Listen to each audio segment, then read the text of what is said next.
What's going on YouTube? Kronos here and welcome back to another PSO2 video. So today's video is going to be like our actual update video for the scheduled maintenance that we're beginning. Should be starting relatively soon at the time of recording this video itself. It is a little late actually. Normally I'm in bed at this point for streams we have in the morning, but we're just going to try to get through this so that way I have this video up and live for you guys while you're waiting for maintenance to go off. Either way, let's get started. So we did finally get the article for the Face of the Abyss like I predicted. I mean, granted it was pretty obvious at the time, honestly. This is the TPD quest. So Troop Found Darkness, so on and so forth.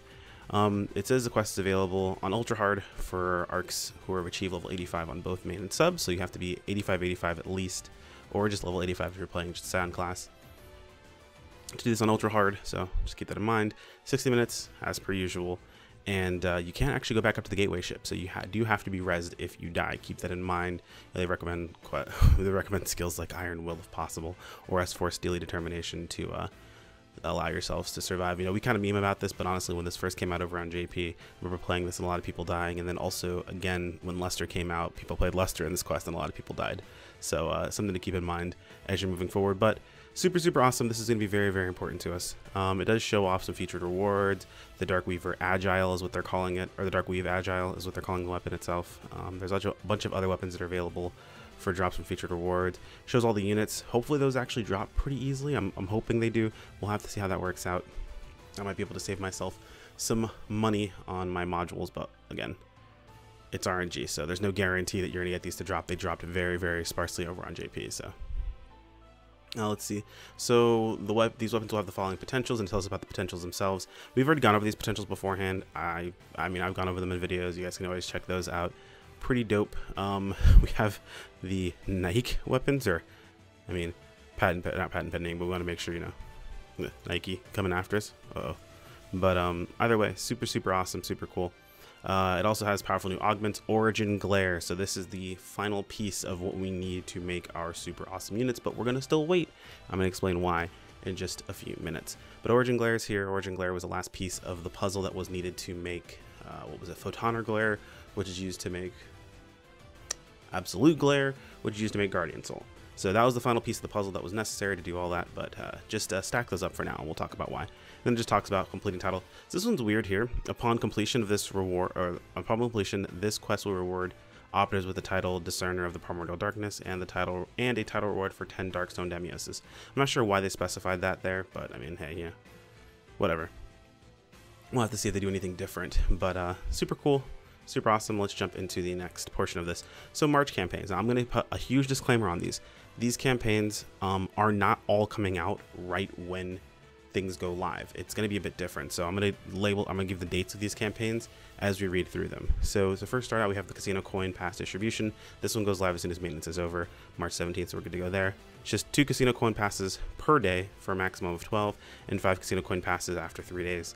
That only happens one time after the 3rd day, of course. Now, this is super cool. I mean, some people are probably thinking, why does this matter, so on and so forth. You can actually use casino coins to get star gems. I think it's Anamana recently just did a video talking about this. I'm probably going to link in the video description after I get his permission, of course. But he just talked about this in ways that you guys can farm up star gems for like NGS and other things that you might need them for. You want to go ahead and make sure you're grabbing these casino coins, because you can use these passes to then use to get casino coins, and then take those casino coins and trade them in weekly for star gems. So super useful there. Then of course it talks about as always, whenever we get a new boss, they give us a trigger campaign, which is basically just an excuse to give us one of the free triggers. So I'm pretty sure these will be going out. People will be using these on day 1. So just keep an eye out on the trigger block or on the most populated block, whichever one has to be used for those triggers. So this one is a bit weird. Now, I'm going to give a prediction on this one, but we'll talk about it a little bit more in just a moment. So there is a boosted quest campaign for the Endless Nightmare. It's actually a trigger quest, or not trigger quest, a limited quest that JP just got. And this is a part of an event they have with new badges and a bunch of other things. The big thing about this is this entire quest is actually within the FOV of the new graphics engine for PSO2. This is slotted for 3/31, so it is not this maintenance, but the maintenance after that. So my prediction is we might be seeing the graphics update sooner than we guessed. So we'll talk about this a little bit more in another video, but yeah, this is kind of crazy that this is coming up. So super cool. I mean, granted, we could just have the regular version of the quest without the changed FOV, but I feel like there'd be no point in them adjusting it just for global to then change it back after. So we'll have to see how that works out. But again, it shows everything that it boosts. It boosts up, and then it boosts itself, and then the boosts come available afterwards starting on the 31st, but it has a bunch of other triggers that you'll see here. Then of course it shows some other stuff, nothing too crazy here. So completing the Endless Nightmare, if we complete it 3 times, is going to get us a Chronos Eterna Stone, which would be able to allow us to make more Atlas weapons, which, you know, we thought we would need more Atlas weapons, right? But they're pretty solid as like kind of, you know, side weapons. They're not too bad. You can make a lot of utility weapons based on them. We've got the Founder's Amphitrite. These are used to make Trailblazer weapons or Lightstream if you're used to playing JP. 6 completions will get us that. We can get 2 Rivalate keys after 9 completions. Rivalates are still very strong as long as your class if your class still needs the S5. I know some people are like, well, you know, with the fact that we're getting TPD, we've got Dark Weave, you don't really need to get these weapons. Technically, if your class requires that S5 to be very powerful, there's some classes that have a really good S5 ability. And a fixed Rivalate is still stronger than a Dark Weave.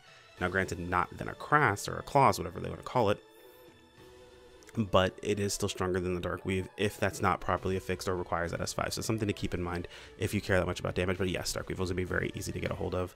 I wouldn't worry too much about it. And then upon 12 completions of this, they're giving us a Power Stone. The Power Stone you need to make a class weapon. So we'll be able to get another class weapon on the 31st by completing this 12 times. Meaning people are going to do this. They're going to do this really quick to get that extra class weapon. So that's already guaranteed too. We've got one from the mission pass. We have another one that's coming from this event starting on the 31st. Now granted, there is a possibility that this event was intended or wasn't intended to be for the 31st, maybe sooner. It could have been a week before that, week after, we don't know. But this could also be SEGA listening and providing us this situation where we are hearing about these things ahead of time so we can plan properly, which is super cool in my opinion. Past that, we do also have a bonus for clearing recommended quests. Qualifying quests, leveling quests will be Disturbing Whistle of Chaos, Menace of the Bewitched Castle, Silence of the Born Chaos, The Broken World of Twisted Shadows, and then Chaos Render of Tranquility. The ones that actually matter, just so you guys know, is Whistle, Castle, and Shadows. Those are the 3 quests that you really want to do if you're leveling when they pop up. The rest, not so important. So we have another 0 Meseta cost campaign. With that, we're going to be able to grind, enhance, switch S-grade augments, affix or augment things, and compress suites completely for free at no cost starting on the 31st. Now, I know it's kind of sad this until the 31st, but this is actually a good thing because it gives us time to get everything we need together. And it's not like a boost week out of nowhere where things just kind of go all over the place. You can properly farm and get things together for yourselves. For your, say, your class weapons or your class units, all that good stuff. The big part, however, are their enhancement boosts. Enhancement aid plus 20%, enhancement experience plus 25%, great enhancement aid plus 25%, and then you guessed it, augmentation aid plus 20%. The biggest buff we've had to augmenting since the game released, or I think even JP. I think JP might have had this buff once. I think their biggest buff was like 18%, maybe it's 20. I'm sure someone could say something in the comments below, but it's a huge augmentation buff, so that's super awesome. We also have a trigger distribution campaign for, what is this one? I believe, yeah, this one is for Endless Nightmare and Wild Easter on the 31st, meaning we're probably going to be getting the Easter event on the 31st, so keep that in mind. Again, this is more so along the lines of predictions, but with JP, when they got their Endless Nightmare trigger stuff or their Endless Nightmare stuff, they got a campaign that was set up, or basically a shop that was set up for them to buy a bunch of stuff. We may be getting something like that with Wild Easter going along with this, so we'll have to see how that works out. And all I have to do to get that is just log into Global prior to 4/30, so prior to April 30th. Nothing too big there.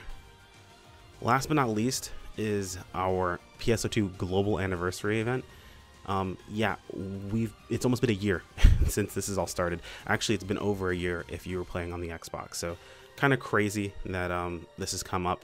But we got tons of login rewards. We have login rewards that are giving us gold keys. I'm going to go ahead and display those on this screen here. As you'll see, we have gold keys that we have coming to, I'm sorry, rainbow keys we have coming to us. Tons of tri boosts, EX tri boosts, boosted quests. They're actually boosting everything, it looks like. Yeah, get your boost on run any quest. So 300% boost from the 17th all the way to the 30th. So tons and tons of boosts that we have going on there. You will also get Rising Weapon Badge 5s, tri-boosts, rainbow keys, rising weapon badges again, divide medals for just completing any urgent quest up to 9 times total. And let's see what else we have here. I believe the last one will be on the 31st, will be an SG campaign, which will be getting up to 200 SG from completing everything, which will require us to do 12 urgent quests total. Again, we have Tri Boost, EX experience boosts, ultimate boosters, tons of experience being handed out, tons of weapon badges being handed out, 20 augmentation transfer passes if you happen to be behind. Tons of those are being handed out, so you guys will be able to see those on the screen in just a moment, or you guys will see it on the screen right now actually. And then we have a welcome back campaign for people who have not been playing.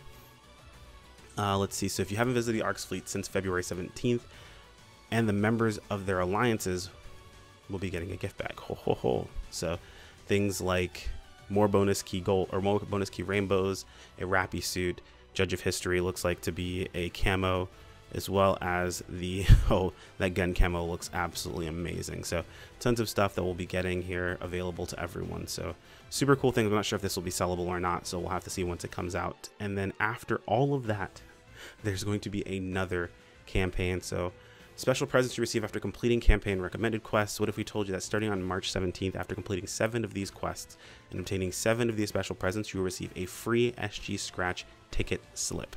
It's basically the ticket you get when you do a ton of the SG Scratch that lets you pick one item for free. So super cool. I'm not sure if it's on the current SG Scratch or if it's going to be on a future SG Scratch. We'll have to see. But that will about do it. That is a ton of content we have coming out over on Global. Now, granted, again, a lot of these had dates on them. Most of the stuff that is going on for the anniversary starts on the 17th, though keep in mind some of the campaigns to start on the 31st. I'll try to make sure to have those displayed very clearly for everyone so you know the difference. As always, guys, a like on the video is much appreciated. Absolves you half your ad block. The other half is by subscribing. Both are completely free and they do help me out a ton. If you guys have any questions, any comments, feel free to leave them in the comment section below. If you want to keep up with the content as it goes live, make sure to click on the bell icon to be notified of videos as they pop up, as well as either joining us over on Discord or following me on Twitter for notifications via those 2 avenues. Oh yeah, also, you know, that subscribe thing, super important. Did I say that already? I said that already, right? Totally. Anyway, guys, thanks for making it to the end, and I'll see you in the next video. Take care. Peace out.